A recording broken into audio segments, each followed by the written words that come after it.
So the developers came along, they updated the game, and they nerfed Mage's Rage. But today we're going to have a look at whether or not Mage's Rage is still a viable option for the Trickster and the Shieldbeast armor set. So we'll have a look at what weapons, what armor we're using, what skills we're using, and whether or not it's still a good option for you to actually perform at your best. So let's have a look at the video and see what we've got.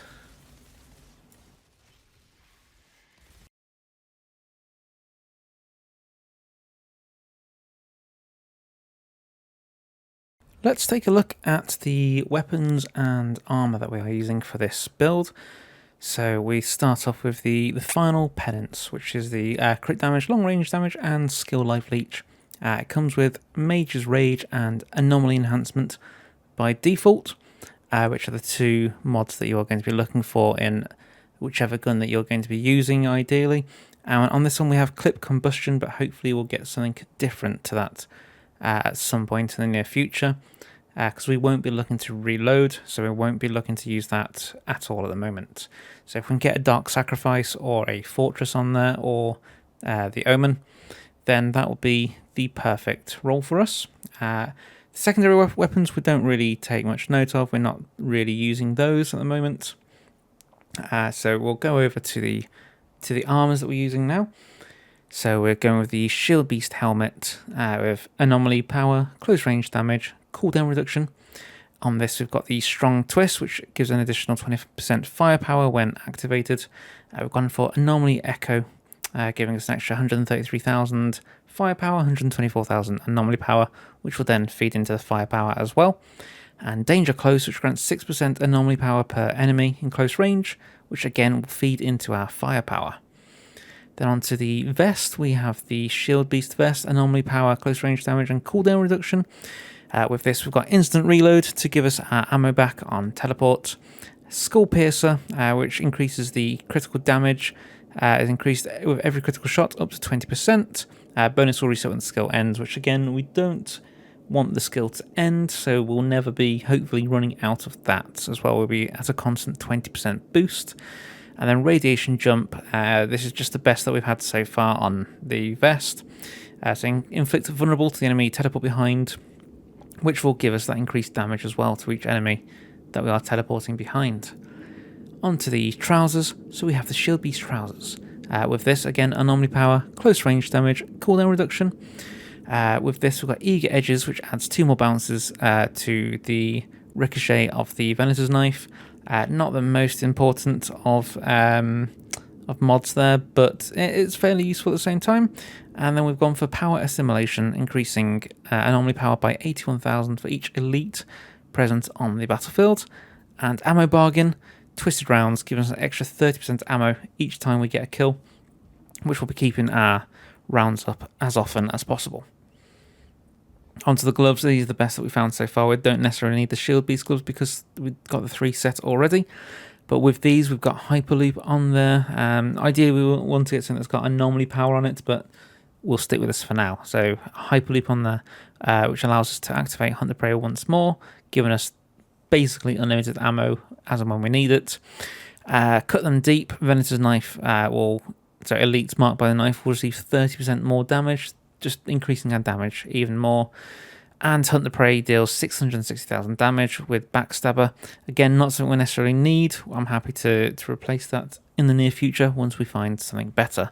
We are hunting for gloves at the moment, so fingers crossed soon we'll have that improved. And then boots, we've gone for the foot gear of the Cannonball for that anomaly power, that cooldown reduction, that skill life leech. And most importantly, it's it's third mod slot, the Sharp Eye, gives us additional 67,000 firepower and stacks 3 times.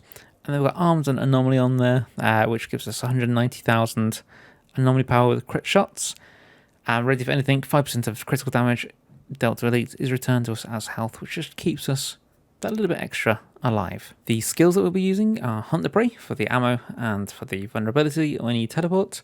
Venator's Knife to double the damage on the first hit on the enemy, plus the 30% to elites. Plus that feeds into, as well as the Hunt the Prey as well, feeds into our class tree as well. We'll look at that in a moment. And twisted rounds for the additional firepower, firing anomaly infused bullets. Now the class tree, we go initially bottom tree, so we're getting as much anomaly power as possible, so try and grab those when you can. We've gone for resistance piercing down there as well, and then we've gone for the assault master, giving us extra assault weapon damage for each concentration class that we have open, unlocked even, which is the anomaly power, so we are focusing as much into that as possible. So that'll give us a good boost in damage. Then we are going to take the counter shield, so activating deception skills, so Venator's Knife will increase anomaly power by 50% for 10 seconds, and also onto activating movement skills will increase it by 50% for 10 seconds as well.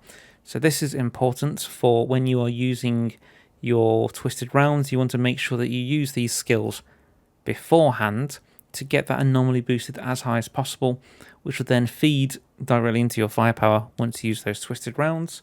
And again, just aiming for anomaly power, skill life leech here. Onto Silent of the Void, which we don't tend to use, but this is our main one that we're doing the reason why we've gone for that is to go onto Shadow's Embrace to increase our firepower by 15% of our anomaly power. We're then moving up the middle to the top tree, just aiming to get the Outrider Executioner, which gives us an increase of 35% weapon damage for 8 seconds once we use our movement skills, which we'll be using all of the time. And then also Disruptive Firepower, so the same with Deception skills, so once you use your Venator's Knife, that is again another 35% weapon damage for 8 seconds once you use that. Now onto the Pax Tree, we have gone lower tree. We're going Triggerman for the increase of damage by 50% each time that you have a cooldown on. Then we have the activating deception skills, gives you 50% shield every second for 4 seconds. So we'll be using Venator's Knife as often as possible to get that up. That will then also feed into our firepower overall as well. Failsafe protocols, just because it's the middle one. Power Overwhelming, which will increase our firepower by 40% of our anomaly power.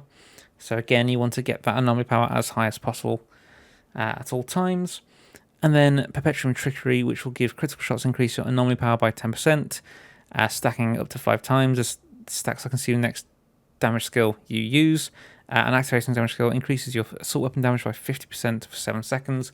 So that's just going to feed into giving us extra damage each time. So it should, I believe, only be 10%, because each time you hit someone with your twisted rounds and get a crit, the next shot will consume that. But you will be constantly getting those critical hits, so you will be hopefully getting that 10% damage each time. Now you can also go top tree and go for Spectral Spike, which is great for if you're hitting elites like the final Arbiter.